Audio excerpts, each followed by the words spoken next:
Assalamualaikum warahmatullahi wabarakatuh.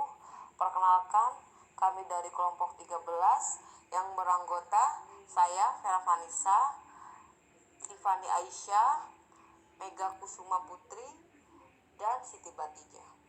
Di sini kami akan mempresentasikan strategi bisnis negara Jerman. A. Filosofi budaya bisnis Jerman. Budaya bisnis dapat diartikan sebagai model atau gaya dari operasional bisnis di dalam perusahaan. Budaya sendiri merupakan komponen kunci dalam bisnis dan memiliki pengaruh terhadap arah strategis dari bisnis. Budaya mempengaruhi manajemen, keputusan dan semua fungsi bisnis dari mulai pembukuan sampai kepada produksi. Budaya bisnis berkaitan dengan tingkah laku, etika, etiket, nilai-nilai, visi, gaya bekerja, kepercayaan dan kebiasaan dari organisasi. Budaya Eropa seringkali disamakan bahkan disebut sebagai budaya Barat. Budaya Barat di sini adalah budaya yang berasal dari peradaban negara-negara di Eropa. Budaya Eropa dari seluruh dunia ini sangat berpengaruh terhadap pergerakan dan perubahan dunia dan secara umum merujuk pada warisan norma-norma sosial. Nilai-nilai etika, adat istiadat, keyakinan agama, sistem politik, artikan budaya khusus, serta teknologi. Idealisme Jerman. Idealisme Jerman dimulai dengan filsafat Immanuel Kant. Ia menyentuh 3 bidang kehidupan manusia, yakni pengetahuan, moralitas, dan estetika atau penyelidikan tentang keindahan dan pertimbangan. Sumbangan terbesar Kant adalah teorinya tentang dari universal bagi moralitas dan estetika. Kant juga menjadi peletak dasar epistemologi modern tentang batas-batas serta dasar dari pengetahuan manusia. Die Bedingungen der Möglichkeit des Wissens. Marx awalnya adalah masyarakat feodal, di mana kaum bangsawan berkuasa dan rakyat biasa menjadi pekerja maupun budak. Keadaan pun berubah, karena kaum pekerja kini memiliki sumber daya yang cukup besar. Kaum bangsawan terpuruk dan digantikan oleh kaum pemilik modal atau kapitalis. Namun, kaum pemilik modal memiliki pekerja dalam jumlah besar guna menggerakkan bisnisnya. Keadaan pun berubah karena kontradiksi di dalam sistem kapitalis menghasilkan banyak masalah sosial politik.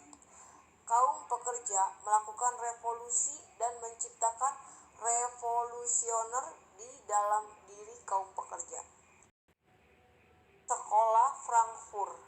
Sekolah Frankfurt dimulai dengan 3 pemikir Jerman, yakni Adorno, Horkheimer, dan Marcus. Adorno adalah Horkheimer menulis sebuah buku dengan judul Dialektik der Aufklärung. Isinya adalah analisis tentang kegagalan rasionalitas di dalam menciptakan masyarakat beradab. Sebaliknya, rasionalitas justru dipergunakan untuk menciptakan totalitarisme kejam yang baru, yakni lahirnya rezim Nazi di Jerman sebelum Perang Dunia Kedua. Rasionalitas telah disempatkan menjadi alat untuk kekuasaan dan penindasan. Inilah yang disebut sebagai instrumentele Vernunft atau rasionalitas instrumental. Ia menjadi budak justru dari kekuatan-kekuatan irasional manusia. Ia kehilangan daya kritisnya dan justru menjadi sumber masalah baru di dalam masyarakat modern. Sekian dari saya. Mangsa pasar Jerman. Target pasar sendiri adalah sekelompok konsumen yang menjadi sasaran pendekatan perusahaan agar mau membeli produk yang dipasarkan. atau dapat juga diartikan sebagai sekelompok pembeli yang memiliki sifat yang sama yang membuat pasar berdiri sendiri. Salah satu segmentasi pasar di Jerman adalah geografi, karena kondisi geografi negara Jerman yang tidak mendukung terpenuhinya kebutuhan para konsumen terhadap komoditas kakao yang sangat tinggi, maka impor kakao Jerman dari negara lain juga tinggi. Dengan melihat kondisi pasar yang telah ditargetkan, maka perusahaan dapat dengan mudah menentukan bagaimana strategi target pasarnya dengan telah mempertimbangkan mengenai A. Pencapaian target pasar yang dituju, B. Pencapaian kuantitas barang, C. Pencapaian kualitas barang, dan D. Pencapaian geografis. Selanjutnya, infrastruktur bisnis Jerman. Jerman adalah konsumen energi terbesar kelima di dunia, dan 2/3 energi di negara ini diimpor dari tahun 2002. Jerman juga konsumen listrik terbesar di Eropa, dengan total 512,9 terwatt per jam.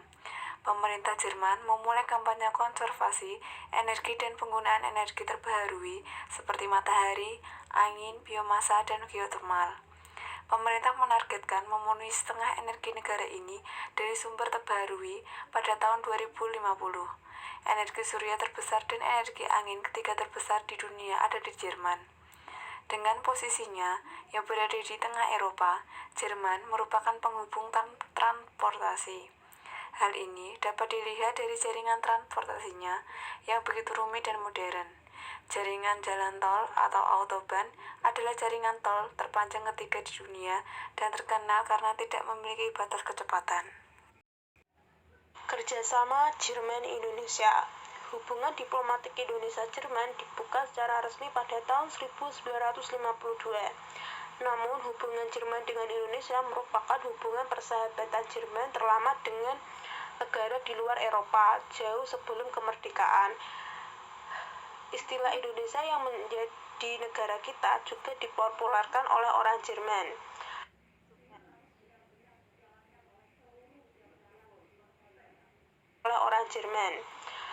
Adolf Bastian dalam laporannya menyebut Hindia yang disambung dengan kata bahasa Yunani Nessus yang berarti pulau.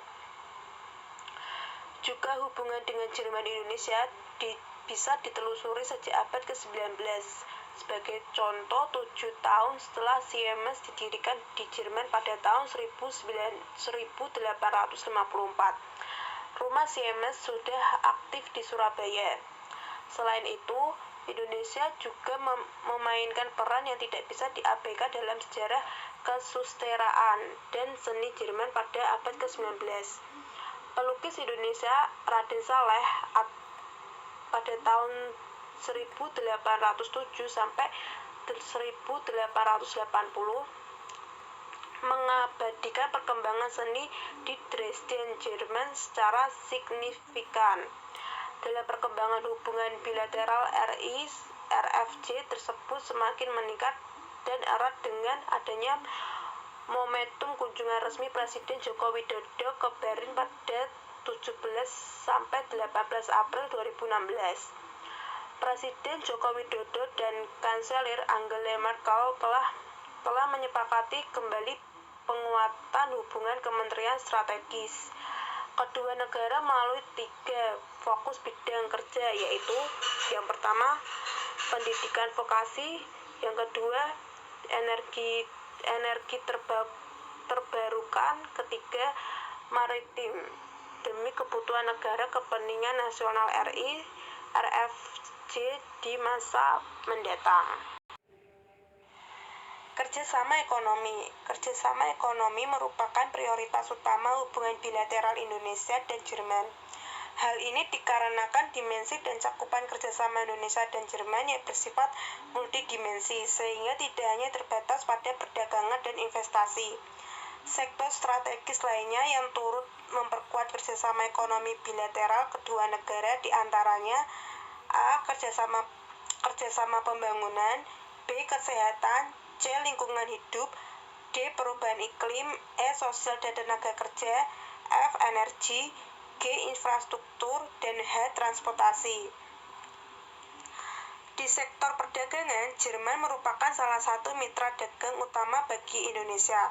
Produk-produk ekspor unggulan Indonesia ke Jerman antara lain minyak kelapa sawit, alas kaki, peralatan elektronik, pakaian dan aksesoris pakaian, karet dan produk karet, mesin dan mesin-mesin mekanik, kopi, teh dan rempah-rempah, alat fotografi, kayu dan mebel. Sementara produk ekspor Jerman ke Indonesia umumnya barang manufaktur seperti kendaraan bermotor, kendaraan pengangkut, mesin untuk industri yang memproduksi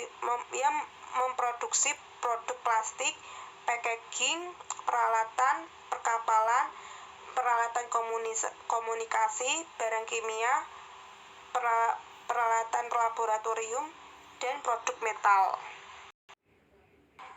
Pendidikan. Jerman menjadi satu dari banyaknya tujuan pendidikan utama bagi mahasiswa dan para ilmuwan Indonesia sejak generasi pertama pasca Indonesia merdeka. Sudah diperkirakan sebanyak 27.000 pelajar Indonesia yang telah melanjutkan studinya di Jerman. Berdasarkan data lapor dari KBRI Berlin bulan Oktober 2017, saat itu sudah terdapat 6.000 lebih orang mahasiswa Indonesia yang sudah ada di Jerman dalam berbagai jenjang bidang, mulai dari sekolah bahasa hingga program dokter. Kerjasama pendidikan antara Indonesia dan Jerman secara formal didasarkan pada perjanjian tahun 1979. Perjanjian ini mencakup bidang pendidikan, research, dan ilmu pengetahuan, serta pengembangan teknologi. Salah satu tindak lanjutnya perjanjian tersebut adalah kerjasama Bundesministerium für Bildung und Forschung dengan Badan Pengkajian dan Penerapan Teknologi pada tahun 1988 tentang Infinite Biology Indonesia, Germany. Pendidikan. Skema stimulus ekonomi dari dampak COVID-19 negara Jerman. Pemerintah negara Jerman mendapatkan apresiasi positif dari berbagai negara di dunia dalam program dan kebijakan negeri tersebut dinilai sangat baik dan efektif. Hal ini bahkan membuat takjub negara lain, mengingat dengan keberanian dan terobosan dari negara tersebut meringankan sejumlah beban ekonomi rakyatnya. Total pemerintah Jepang telah menghabiskan sekitar 60% dari produk domestik bruto untuk membantu memulihkan ekonomi mereka, dan angka tersebut tidaklah kecil dan cukup mungkin menjadi salah satu tertinggi di dunia, di mana negara lain rata-rata hanya mencakup 10% dari PDB-nya. Ternyata semua kebijakan pemerintah Jerman tersebut mampu direalisasikan hanya dalam jangka 1 pekan, bukan bulanan, apalagi tahunan. Kebijakan pemerintah Jepang itu pun menjadikan mereka sebagai negara dengan rencana pemulihan tercepat dan paling murah hati di dunia. Itulah mengapa semua orang perlu belajar dari Jerman. Dengan seiringnya penerapan skema pemulihan tersebut, kasus COVID-19 di Jerman pun terus-menerus menurun, dan kehidupan warganya pun perlahan-lahan kembali menjadi normal dengan rasio jumlah kematiannya juga sangat rendah. Adapun perbedaan cara penanganan pemulihan pandemi COVID-19 oleh pemerintah Jepang dengan negara lain adalah perkara kesigapan dan kecepatan mengambil keputusan. Next, berikut sekedar kebijakan stimulus pemerintah Jerman guna menyelamatkan ekonomi rakyatnya.